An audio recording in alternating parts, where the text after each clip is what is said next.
Hi everyone, and welcome to the first episode in our Take 5 series. In this series, I'll be joined in studio every couple of weeks by experts from across our firm so that you can get the latest need-to-know information about the market, our business and our offerings to help you have better conversations with your clients. Today, I'm delighted to be joined by our Chief Economist, Neil Gibson. Many of you know Neil is leaving at the end of March to become Permanent Secretary in the Department of Finance in Northern Ireland. He will be very sadly missed, but Neil, we wish you all the best and continued success as you move on.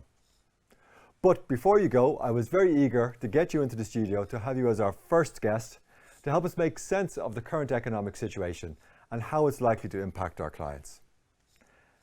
Neil, first question for me is, what is the shape of the two economies before we arrived into 2022? Thank you, Graham. Thank you for those kind words.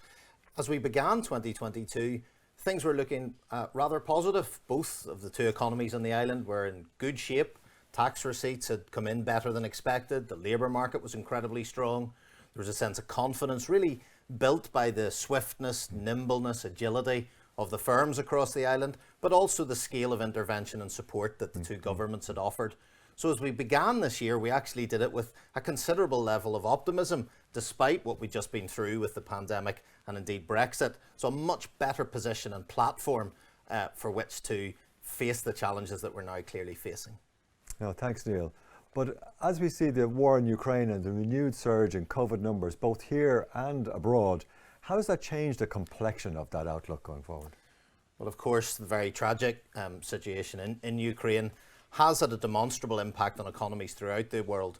And although Ireland, both north and south, doesn't have huge direct trade links with Russia or Ukraine, there are very important components within the supply chain that do have an impact. But it's really into prices that we see the most significant impact and how it might affect us and affect our clients.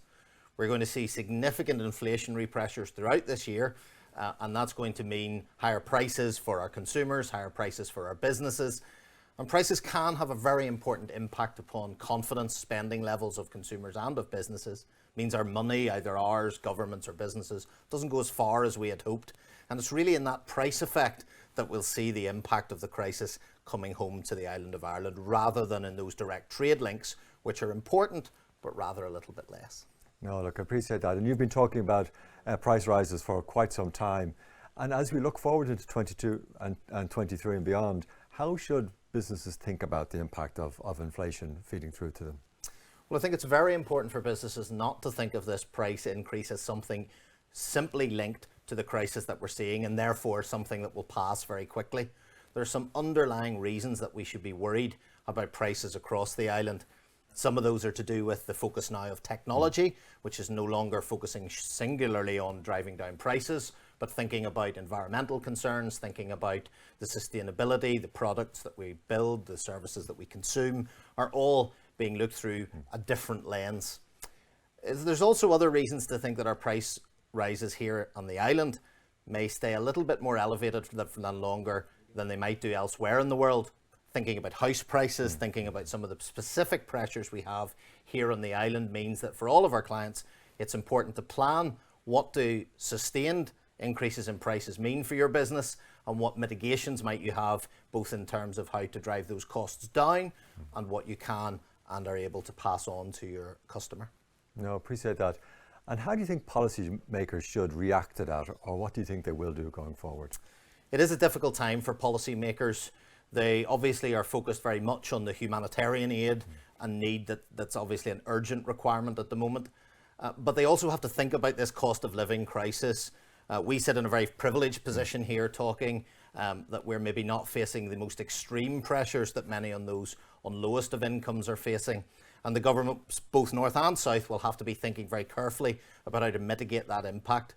But it's also important to remember that you can't necessarily chase prices. It's very difficult to keep topping up incomes to catch up with the prices.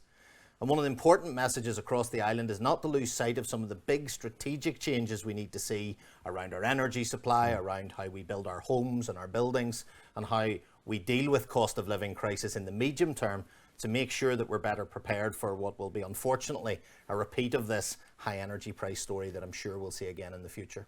Thanks, Neil, for all those great insights, and delighted to have you join us before you head off. Thank you all for watching, and bye for now.